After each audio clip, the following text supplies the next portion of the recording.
皆さんこんにちは。アコーディオン奏者の杉山拓です。今日はこのポルタティフオルガンについてアコーディオン奏者としての観点から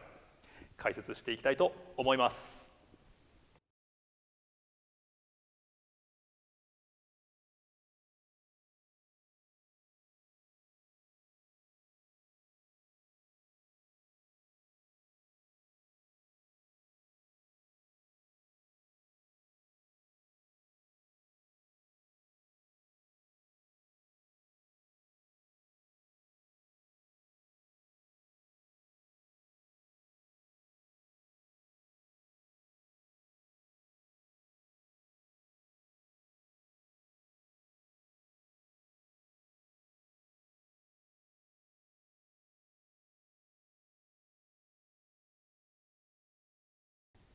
このポルタティフオルガンの一番の特徴は何といってもこの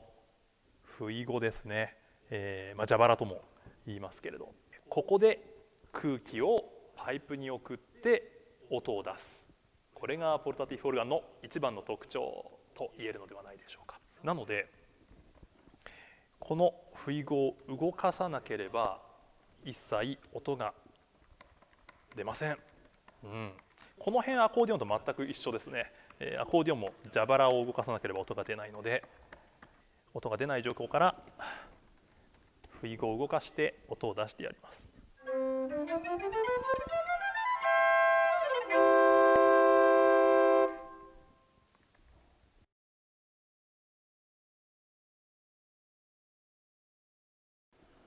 アコーディオンとポルタティフオルガンが決定的に違うのは、アコーディオンは蛇腹がですね、開く時も閉じる時も音が出るんですが、この楽器は一方向からしか空気を入れることができないので、開閉にとっても気を使う、そういう楽器じゃないかなと思います。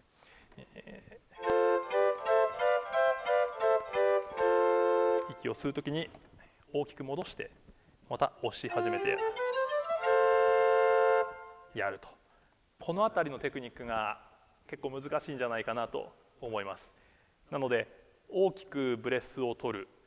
それからフレーズの終わりの音階を少し短くしてやって、蛇腹を返す時間を作ってやる。または、こまめに息をしてやる。最後まで使い切らないで、こんな感じですかね。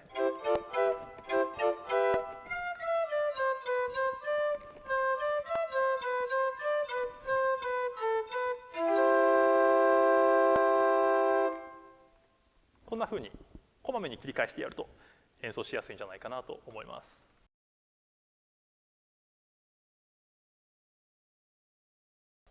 この楽器は鍵盤がとっても短いですね。アコーディオンの鍵盤もピアノに比べればやや短く、場合によってはさらに細いということもあるのですが、この中世の楽器ということでとても短いです。そして黒鍵とのその比率もだいぶ現代的な鍵盤と違うので、この楽器を演奏するという観点でいくと、近代的なピアノだったり、アコーディオンなんかを弾くときにもよく使う、黒鍵と黒鍵の間ですね、この辺に指を入れるっていうのは相当難しいんじゃないかなと思います。僕はかなりこの先の方で点で意識して打つようにしています。この辺りですね。なので和音を作る指の形というのが近代的なキーボードの指の形とは少し違ってくるのかなと思いますので、だいぶ指の第二関節まではっきり曲げるような形で弾くと弾きやすいかなと思います。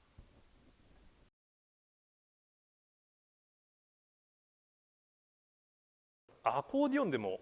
同じことを学ぶんですけれど、蛇腹の開閉のある楽器はですね、鍵盤を先に押した状態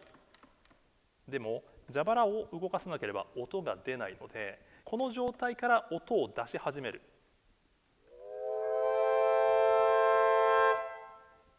このように音がゼロから立ち上がっていくような音の出し方、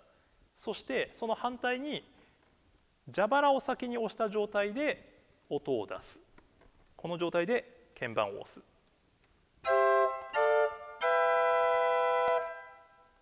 このような音の出し方に違いがあります。また同じ理屈で音の終わらせ方も2通りあるということなので、単純に考えてフレーズの、作り方は最初と最後が2通りずつあるので計4パターン作れるということになります。例えば、同じ蛇腹楽器のバンドネオンで主に演奏されるタンゴなんかはですね、この無音から立ち上げて音が一番大きくなったところでリズム拍を取るというようなジャンルですね。なので音の出し方の種類を分けることによって音楽性も様々作ることができるというのがこのポルタティフオルガンのすごく大きな特徴ではないかなと思います。鍵盤に当たる指先だけでリズムを取るのではなくて、音の大きさ、それから蛇腹の息遣いでリズムを取る。これが他のオルガンにはない世界観を作れることができるんじゃないでしょうか。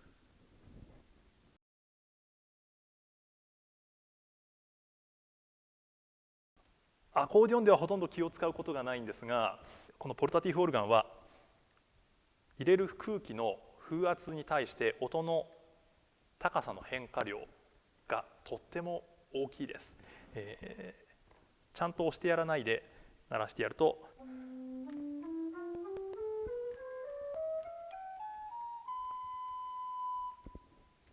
しっかり押してやると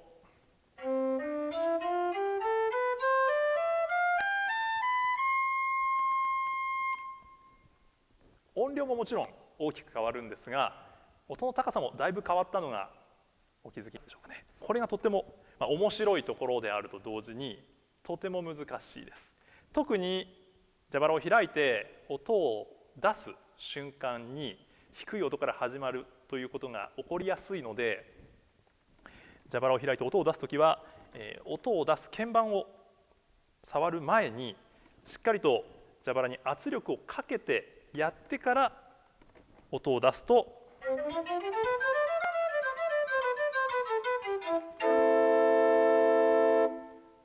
しっかりと意図した音の高さで音を出すことができるんじゃないかなと思います。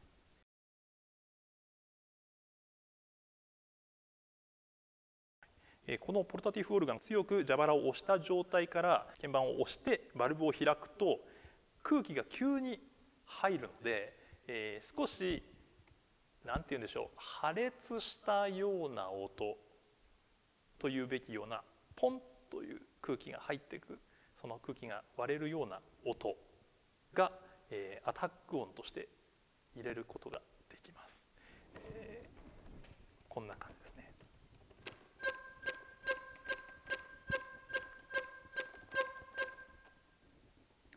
これ蛇腹を押す力を小さくするとですね、ほとんどこの音入らないんです。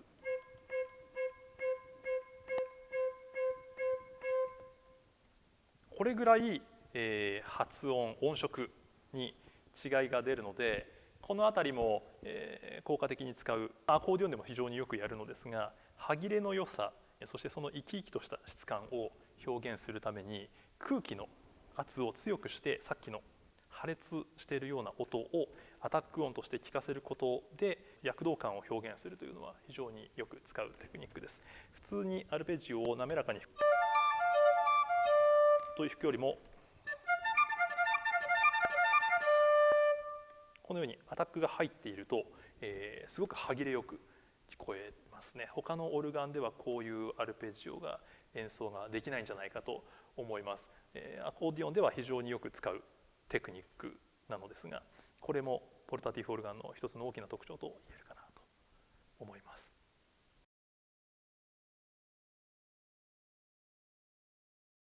蛇腹を持つ楽器の特性として空気を送り込もう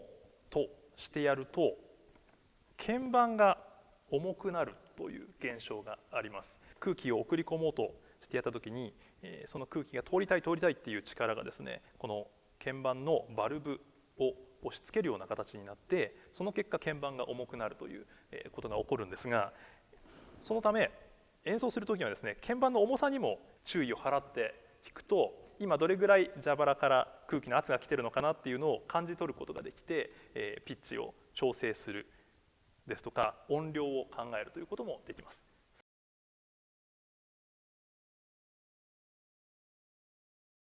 このポルタティフオルガンはですね、空気を使うので音が1つよりも2つ2つよりも3つ4つ、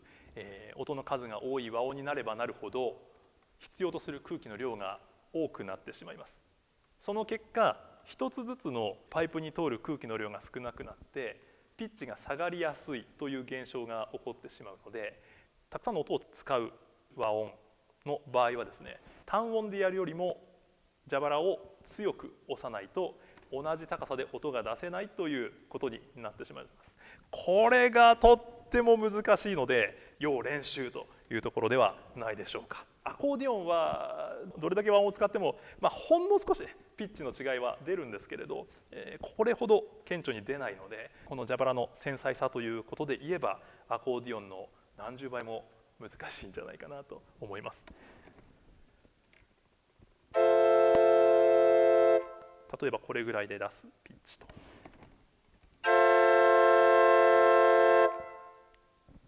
特に高い音だとより顕著に出るかなと思いますが、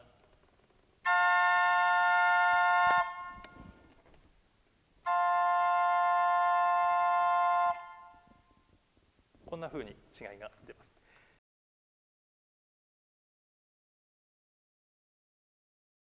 この蛇腹は空気の量をリアルタイムで変化させることができるので、そして音量もコントロールすることができます。ですのでビブラートをかけるというようなこともできます。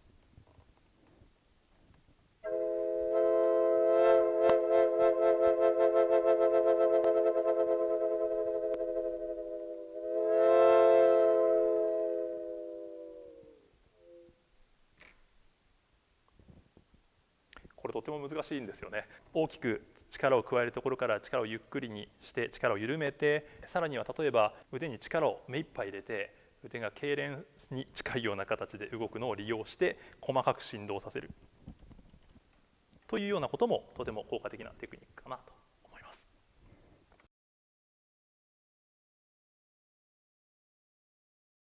蛇腹で音量を変化させて鳴ってる音の強弱を作ることももちろんとても大事なんですが、同じ音量で弾いている最中に大きい音に聞こえさせる、そしてその結果そこをリズムの基準にするということもとても大事なテクニックとして、アコーディオンでもありますし、このポルタティフオルガンでも使えるのではないかなと思います。つまりリズムを取りたいところだけ音の数が多く、そうでないところは音の数を少なくしてやるということですね。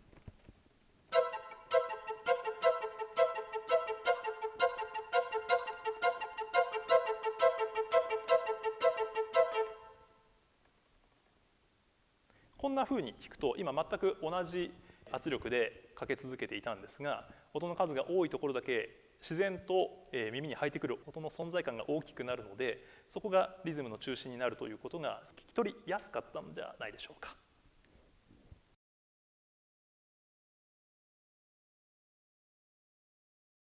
このポルタティフオルガン、やはりオルガンの一種でアコーディオンでもそうなんですが、全部が同じような音量で出てしまうので、例えば演奏の時にはメロディーを先行させて内声部を後から作るというようなことが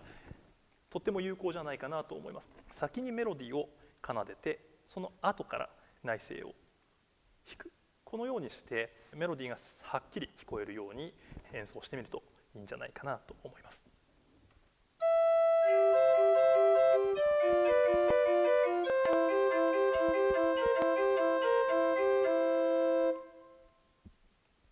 こんな感じですね。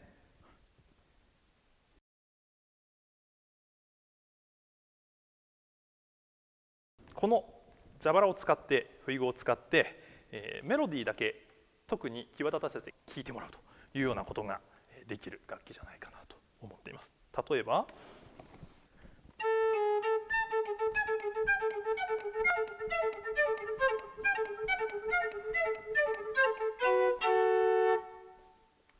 こんなワンフレーズも、ここをメロディーの時だけアクセントを入れてやると音量を変えることができて、そこだけ際立たせて聞こえさせてくれる。ここがとっても難しいので、練習が大変必要だと思いますが、普通のオルガンでは絶対できない表現ができる、こういうところがとても面白い楽器かなと思います。